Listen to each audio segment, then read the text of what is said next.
The glass walls of Blackwood Global shimmered under city lights, but inside, the air between them burned. Ethan's eyes locked on Mara, calm, composed, untouchable. He controlled empires, markets, people, but not this. She met his gaze, unflinching, daring him silently. His hand itched to close the distance. One move could shatter everything: rules, distance, control. "I shouldn't," he whispered, but she leaned closer, her breath brushing his, eyes daring him to risk it all. And then, the boardroom doors slid open behind them. Footsteps. Someone was coming. Everything hung by a thread. Before we continue, don't forget to like, share, and comment for more stories like this. Ethan Blackwood's power was unquestioned, but his isolation was absolute. Morning light spilled across the 42nd floor of Blackwood Global, slicing through glass walls and polished steel. From here, the city looked obedient, roads like veins, buildings like chess pieces. Ethan stood alone at the window, cufflinks precise, suit immaculate, face unreadable. Below him, New York moved at his pace. Or so it seemed. The boardroom doors slid open behind him. Voices entered first, measured, cautious, rehearsed. 12 executives took their seats around the obsidian table, each one armed with projections, risk assessments, and practiced confidence. When Ethan turned, the room fell silent. It always did. Not because he demanded it, but because power recognizes itself, and his was unmistakable. "Let's begin," he said. Numbers appeared on the screen: acquisitions, layoffs, global expansion. Ethan listened without interrupting, fingers steepled, gaze sharp. He absorbed everything, filtered emotion from information, and calculated outcomes 3 steps ahead. When he finally spoke, it was decisive. "No," he said calmly. "We're not acquiring a weak asset to soothe investor nerves. We restructure, cut exposure, and move forward." No raised voice. No explanation. The decision settled like law. This was how Ethan ruled, without theatrics, without compromise. He had built Blackwood Global from the wreckage of his father's disgrace, clawing his way back into legitimacy with discipline and distance. He trusted systems, not people. Contracts, not promises. Control, not connection. When the meeting adjourned, the executives filed out, relieved and unsettled all at once. Ethan remained seated, staring at the empty chairs. Silence followed him everywhere. His office was pristine, too pristine. No family photos. No personal artifacts. Just awards mounted like armor and a skyline framed like a painting he never tired of studying. Assistants came and went, schedules updated, calls queued. His life ran like code, efficient, predictable, unfeeling. And yet, as his day unfolded, meetings, negotiations, an investor call that ended in applause, something lingered at the edge of his focus. A presence unnoticed by most, but impossible to him once seen. At the far end of the boardroom earlier, near the glass wall, a woman had stood quietly. Not a junior assistant fetching coffee. Not a voice competing for attention. She hadn't spoken once. She had listened. Ethan prided himself on reading rooms, on sensing weakness and ambition like temperature changes. Yet she had given nothing away. No flatty. No fear. Just stillness, and eyes that followed the conversation with unsettling precision. He hadn't asked her name. He told himself it didn't matter. But later, alone again, the silence felt heavier than usual. Ethan returned to the window as dusk fell, city lights igniting below. Empires were built like this, he reminded himself, through sacrifice, solitude, and resolve. Love was a distraction. Trust was leverage waiting to be used against you. He had learned that lesson early. Still, as the night deepened and the office emptied, he found himself wondering, not for the first time, but more sharply now, what it would cost to let someone see beyond the glass. The man who ruled the boardroom had everything he'd ever wanted, and none of what he needed. Mara Cole arrived at Blackwood Global on a Tuesday morning, 10 minutes early, dressed in muted confidence and practical heels that made no sound against the marble floors. No one looked twice. That was fine by her. Blackwood Global was a kingdom of sharp suits and sharper egos. People entered the building like they were stepping onto a stage, voices loud, gestures bold, ambition practically dripping from their words. Mara moved differently. She observed first. listened longer, spoke only when necessary. Her badge read Executive Communication Strategist, a title most people didn't bother to understand. To them, she was just another staff member passing through glass hallways with purpose but no presence. Exactly how she preferred it. From her first week, she noticed the rhythms of the empire. The boardroom that fell silent when Ethan Blackwood entered. The way executives straightened their backs when his name appeared on meeting agendas. The unspoken fear of disappointing a man who ruled with calm authority and zero warmth. She saw him only once at first. From afar. He stood at the head of a conference room, tall, composed, hands resting lightly on the table as if the future of entire industries weighed nothing to him. His voice, deep, controlled, cut through discussion like a blade. No wasted words. No unnecessary emotion. Mara didn't stare. She studied. What others called dominance, she recognized as isolation. Her role placed her behind the scenes, crafting messages, refining speeches, aligning public narratives with private truths that rarely existed. She corrected errors executives were too proud to admit. She saved meetings quietly. She made people look competent without taking credit. Still, no one noticed. Until the quarterly strategy session. A flawed projection appeared on the screen, one that would collapse under scrutiny if presented to investors. Heads nodded anyway. Fear made agreement easy. Mara hesitated. Then calmly she spoke. May I suggest an adjustment to the third quarter assumptions? The room froze. Staff didn't interrupt executives. Women didn't interrupt boardrooms. And no one interrupted meetings tied to Ethan Blackwood. All eyes turned toward her. She explained, briefly, clearly, without apology. Numbers aligned. Risk exposed. Solution offered. Silence followed. Then Ethan looked at her. Not with irritation. Not with surprise. With interest. Send me the revised projection, he said. That was all. But something shifted. Mara returned to her desk, heart steady, unaware that the most powerful man in the building had just memorized her name, not because she impressed him, but because she wasn't afraid of him. And in a world built on power, that made her dangerous. The walls of Blackwood Global were made of glass, but nothing about them felt transparent. From the outside, the executive floor gleamed with perfection, polished marble, muted voices, confidence engineered into every corner. Inside, power moved carefully, spoken in coded language and calculated pauses. People didn't raise their voices here. They competed in silence. Mara learned this quickly. She watched how executives leaned forward when Ethan spoke, how they nodded before he finished sentences, how disagreement was softened into diplomacy. Authority didn't need to announce itself, it simply existed. And yet, Mara did not bend. Not defiantly. Not dramatically. Quietly. During meetings, she spoke only when necessary. When she did, it was precise, data-backed, thoughtful, impossible to dismiss. She never contradicted Ethan in public, but she didn't echo him either. She offered alternatives, framed as possibilities, never apologies. Ethan noticed. He noticed the way she met his gaze without holding it too long. The way she remained seated when others rushed to stand. The way she listened, not to respond, but to understand. It unsettled him more than open rebellion ever could. One evening, long after the boardroom emptied, Ethan stepped into the communication suite where Mara was reviewing drafts alone. The city glowed behind her through the glass wall, lights flickering like distant stars. You disagreed with my expansion strategy today, he said calmly. Mara didn't flinch. She saved her work and looked up. I disagreed with the timing, she corrected. Not the vision.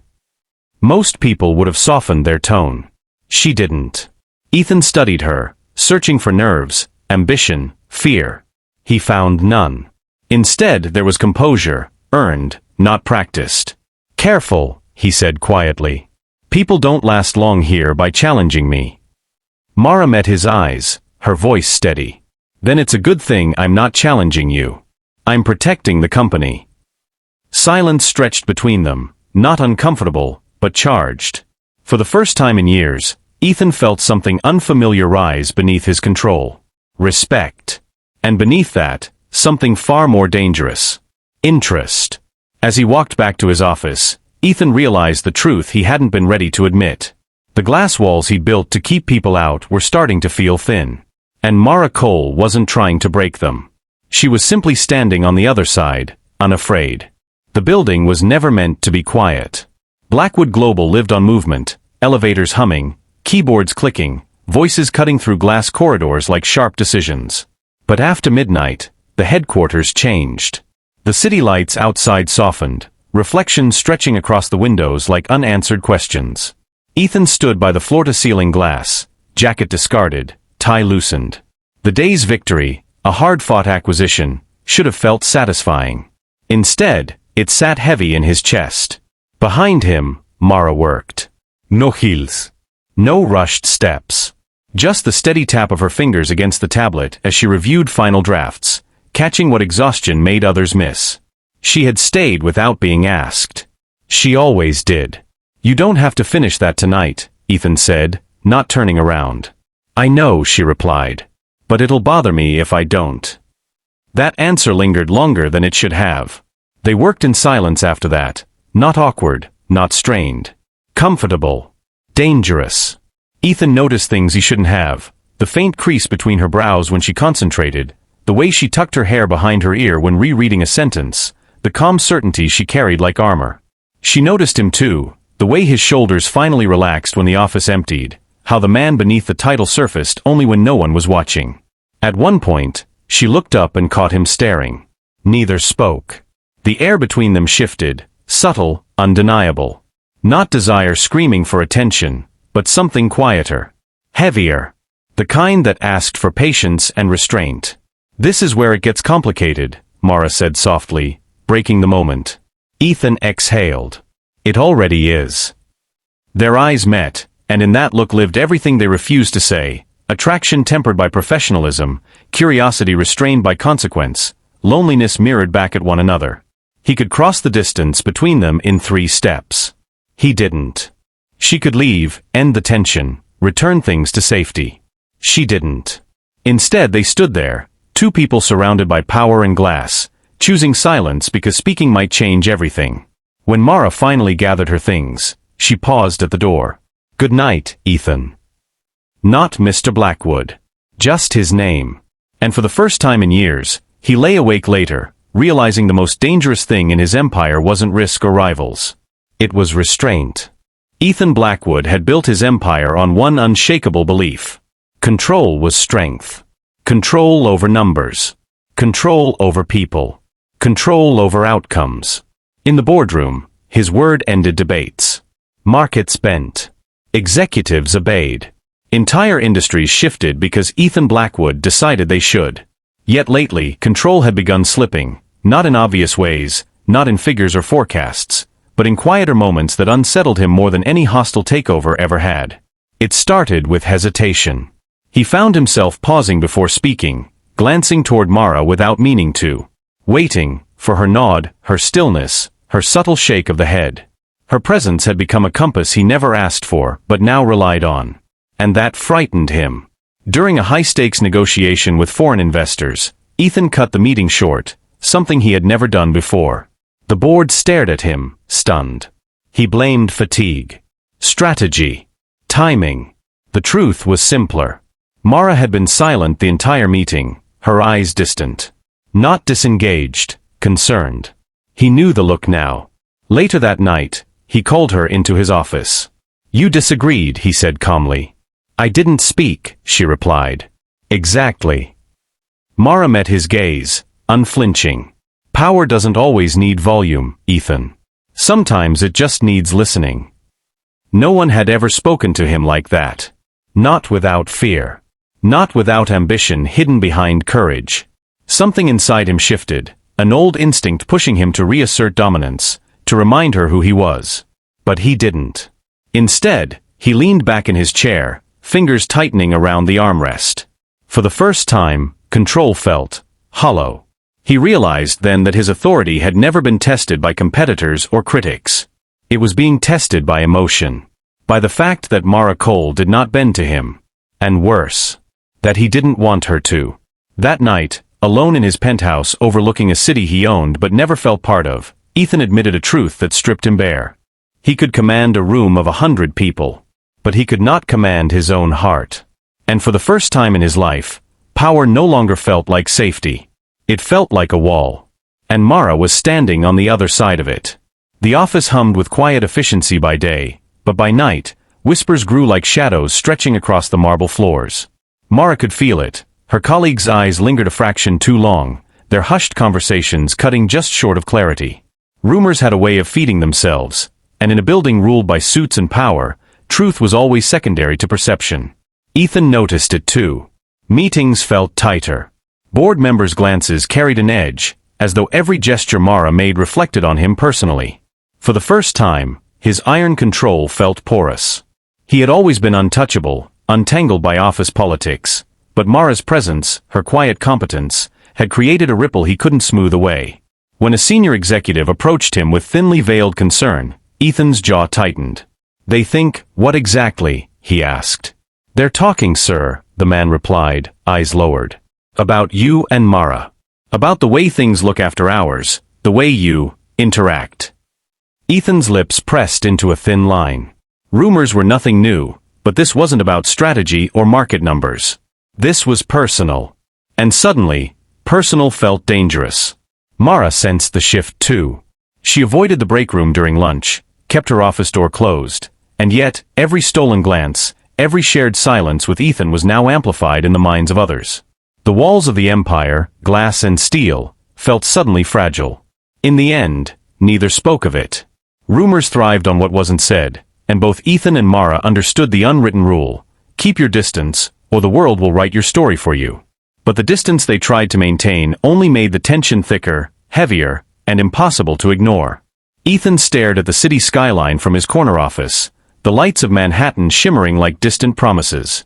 Mara's words from earlier that day replayed in his mind, sharper than any boardroom confrontation. "I can't be the reason you risk everything." It was true. Their closeness had begun to threaten more than just whispers in the corridors. A merger worth billions hung in the balance, and the board had made it clear, any hint of scandal could undo years of work. The choice wasn't between them, it was between desire and duty. Mara sat across from him, calm yet trembling under the weight of unspoken emotions. Her hand hovered over the folder of contracts she was supposed to deliver, but her eyes didn't look at the papers. They stayed locked on him, searching, questioning, daring. "I can't. I won't compromise your career," she said quietly, voice steady but fragile. "Even if it means walking away from what's between us." Ethan's hands clenched the edge of the mahogany desk. Every instinct screamed for him to hold her, to defy the world, to finally let someone in. But experience had taught him that power and desire rarely coexist peacefully. One wrong move could destroy more than their hearts. It could destroy an empire. And so the silence grew, heavier than any words could carry. Mara rose first, smooth, controlled, yet her departure felt like a wound carved into the room itself. Ethan watched her go, knowing that this decision, this sacrifice, was the one thing neither of them could undo. Outside, the city moved on, indifferent to the love they refused to name. Inside, the boardroom echoed with absence, reminding Ethan that sometimes ruling the empire meant surrendering the only thing that could make him feel truly alive. The company thrived. Numbers soared, acquisitions finalized. Headlines praised Ethan Blackwood as a genius whose empire was untouchable. From the outside, everything was perfect. Yet behind the sleek glass walls, Ethan's world was quietly unraveling. Board meetings blurred together. Strategies that once exhilarated him now felt hollow. Deals closed, but the satisfaction never came. He walked the corridors alone, hearing only the echo of his own footsteps, haunted by Mara's absence. Every congratulatory handshake, every smile, every nod felt meaningless. She had been the one presence capable of grounding him, challenging him, reminding him that life wasn't just about control and power. Mara had moved on in her own way, freelancing, building a life beyond the empire that had both drawn and frightened her. But Ethan couldn't move on. Every room, every office, every glass partition reminded him of what he had sacrificed for duty, for appearances, for the empire that now stood as both his greatest achievement and his greatest regret. Late nights became his routine. Evenings meant staring out at the city, imagining her laughter, her quiet defiance, the subtle strength that had shifted something inside him. Success without her was an empty throne, power without presence was a cage. The empire was intact. The world praised him. But inside, the man who ruled the boardroom was falling apart, piece by piece, undone not by rivals or failure, but by the love he refused to claim. Ethan stood in the quiet lobby of the boutique gallery, where Mara had been hosting a small exhibition of her freelance work. No boardroom. No investors. No contracts. Just her, surrounded by paintings that seemed to echo her inner strength, resilient, bold, and quietly luminous. He had rehearsed his words countless times in the dark of his apartment, yet none of them seemed adequate. None could erase the months of silence, the tension that had grown between them, or the mistakes he had made when he let duty dictate his heart. Mara turned at the sound of his steps. No anger. No accusation. Just her signature calm, steady gaze. For a heartbeat, the world shrank to the space between them. I came to apologize, Ethan began, voice low, steady, carrying the weight of every sleepless night and every regret. Not with promises or explanations. Just the truth. I was wrong. About a lot of things. Mara listened, eyes searching his. And then, without a word, she nodded slightly. A silent acknowledgement that this wasn't about grand gestures or power plays. This was about honesty, about meeting each other without conditions, without fear of what could happen next. I'm here, she finally said. But you should know. I can't go back to being just an option. I'm not asking you to, Ethan replied. I'm asking you to meet me here. Honestly. Without power. Without the empire. Just us. And in that moment, the glass walls of their worlds, once filled with unspoken tension, ambition and distance, felt fragile but open. The reunion wasn't dramatic. It wasn't loud. It was quiet, dangerous in its simplicity, but it carried more weight than any merger ever could. For the first time, Ethan realized that risk wasn't in losing control, it was in finally giving himself permission to be vulnerable. And Mara, sensing the truth in his eyes, stepped closer. Not because of power. Not because of duty. But because this time, everything was honest, and honesty, for both of them, had always been Eresis. The city lights reflected softly against the glass of Ethan's penthouse, but for once, he wasn't thinking about the empire. He was thinking about Mara. She stepped into the apartment carrying nothing but a small bag and a presence that filled the space more than any chandelier or designer furniture ever could. There were no contracts to sign, no clauses to negotiate, no compromises to weigh. There was only them, and the quiet, steady pulse of choice. Ethan watched her, taking in the way she moved with confidence, the same calm defiance that had first unsettled him in the boardroom. But now it no longer intimidated him, it balanced him. I never realized, Mara said softly, how heavy success can be without someone who matters. Ethan took her hand, not as a CEO, not as a man with a name that carried power and fear, but simply as himself. I've spent my life ruling the boardroom, but you showed me how to live outside it. They didn't speak of past regrets. They didn't rehash mistakes or blame. They simply chose each other, fully aware that vulnerability was the real power. In the quiet of the penthouse, laughter returned, gentle and unforced. Shared silences became comfortable rather than tense. For Ethan, it was a new kind of leadership, leading not through authority, but through trust and equality. For Mara, it was a freedom she hadn't allowed herself in years, to love without fear, without conditions, without boundaries imposed by the world outside. The city carried on beneath them, indifferent, as it always had. But inside these walls, two people had found something rarer than wealth, rarer than influence. They had found each other. And in that, they discovered the truest victory, love beyond the boardroom, equal and unafraid, chosen without hesitation, shared without compromise. Before you go, don't forget to like, share, subscribe and drop a comment below for more stories like this.